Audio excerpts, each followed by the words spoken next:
Robertinho yaganiye na perezida amubwira ko Abedi ari umukinnyi byagaragaye ko yari yaritakarije icyizere. Cyo nicyo cya mbere yabwiye perezida wa Rayon Sports, arongera amubwira ko Abedi bikeneye igihe kinini cyangwa se bizamusaba igihe kinini kugira ngo abe mbe natekereza ko namuhanza mu kibuga. We uko ayibona Robertinho kuri Abedi abona ko ari umukinnyi umukinnyi uzajya ufasha Rayon Sports mu gihe cy'abanyarwanda cyangwa se ku mubare w'abanyamahanga, akaba yagira gute, akaba yasimbura umunyamahanga cyangwa se akaba yasimbura umunyarwanda ku wundi kugira ngo imibare ikomeze kugenda neza batagwa mu ikosa ry'abanyamahanga benshi. Abona ko Robertinho abona ko Biramayira Abedi ari squad player, ari umukinnyi wo kuza agakina iminota 20 ya nyuma 15 ya nyuma mu gihe atari yagarura icyo bita technical mental cyangwa se icyizere. Twagiye kuri Asana Innocent. Uyu musore Asana Innocent ngira ngo Robertinho we yamusobanuye mu buryo nka bubiri. Robertinho yabwiye perezida wa Sport Tade ko uyu musore Asana Innocent abona ko ari umukinnyi ushaka kuzabafasha nko mu mikino 5 ya phase retour, mbese nka journée nk'eshanu, ngira ngo ashobora kuzatangira gufatisha, akaba yagira gute, akaba yaba umukinnyi ushobora kubanza mu kibuga cyangwa se akaba yaba umukinnyi usimbura akakina iminota 45. Ikibazo umuvuduko niwo utaraba mwinshi, ariko yabonga bitsa ubwo yahageze bishobora kuba byabasha gukunda. Ubwo rero yabwiye perezida ko rwose Asana Innocent nawe ari umukinnyi mwiza ushobora kuzabafasha muri iyi minsi iri imbere.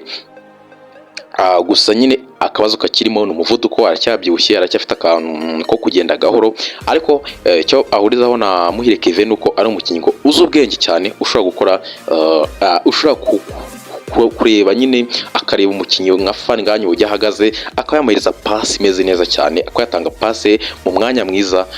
Ubwo nicyo nabwira kuri uyu mukinnyi Asana Innocent, nawe akomeje gukora imyitozo ya Bongare Bitsarahari, araza kumukoraho riraka.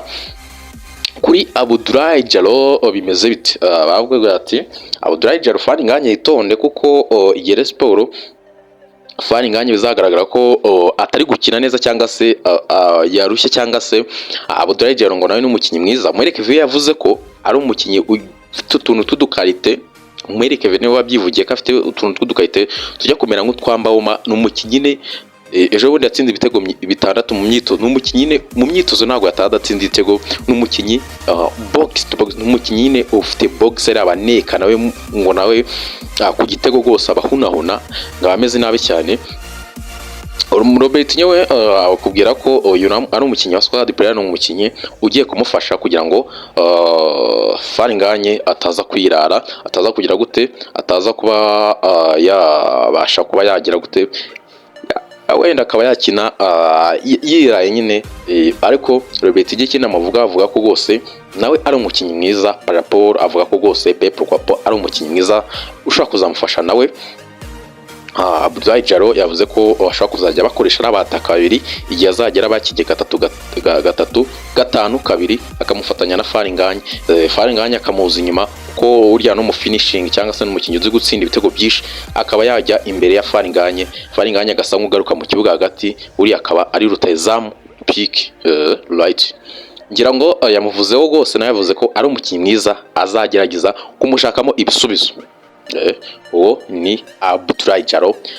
Twagiye kuri Suleiman Dafer. Suleiman niwe mbazo. Suleiman ejo akoze imyitozo idahambaye, nyine imyitozo ariko baravuga ngo burya right imvura igiye kugwa, ibicu birabutika hagahinduka, ukabona ko right imvura izagwa, nyine imvura ibizagwa. Icyo bakubwira ko umuntu yambwiye ko rwose ari umukinnyi mwiza cyane, safe kanabugereje, bitonde. Bashobora kuba bagiye kwicara ku gatebe bakazajya bakina iminota 15 nyuma 20. Icyambere karite ya mbere afite karite cyambere azi kwambura umupira barasi ni nk'umukasi nyine ni nk'umukasi uyu mukinnyi Abdoulaye Diallo ni nk'umukasi aragukata tu. Icya kabiri afite touche, n'umukinnyi muri Marino afite touche, ashobora gutanga pass. Ikindi twavuga kuri uyu mukinnyi Suleiman Dafe, Robertinho ntago yirinze kumubwira ibintu byinshi cyane kuri perezida, cyangwa se abwire perezida kuri uyu mukinnyi ibintu byinshi, ariko umutoza hari ikintu abona, yamubwiye ko hari ikintu abona ko uyu muhungu afite wenda ashobora kurusha bakanamugereje, afite touche, byagaragaye ko afite touche ku kirenge, ubwo ashobora gufasha Robertinho mu kwihutisha baro hagati mu kibuga right. Ariko Robertinho kandi yahaye perezida wa Rayon Sports ko imyitozo 3 azamuha raporo yuzuye, ariko right ubu bagiye gutegura umukino, ariko yamubwiye ko imyitozo 3 azamubwira ko uyu mukinnyi azabafasha cyangwa se atazabafasha. Uwo ni Robertinho wabibwiye perezida wa Rayon Sports Tade, ariko yanze ntabwo amubwiye ibintu byinshi kuri uyu mukinnyi, ababwira ati ngiye ndamanza nitonde ngira gute murebe neza cyane, ndababeshya cyangwa babwira ibintu nahutse cyangwa niki, ariko ndabareba imyitozo 3. Ariko akandi yashizemo mwari mazi katuma abafana Rayon Sports mujya inspiration cyangwa se mukagira ikizere mentalite, yababwiye ko hari akantu yabonye nk'umuntu rwose nk'umutoza nyine nk'umutoza akantu yabonye, ubwo aragenda abigaragaza neza cyane mu myitozo.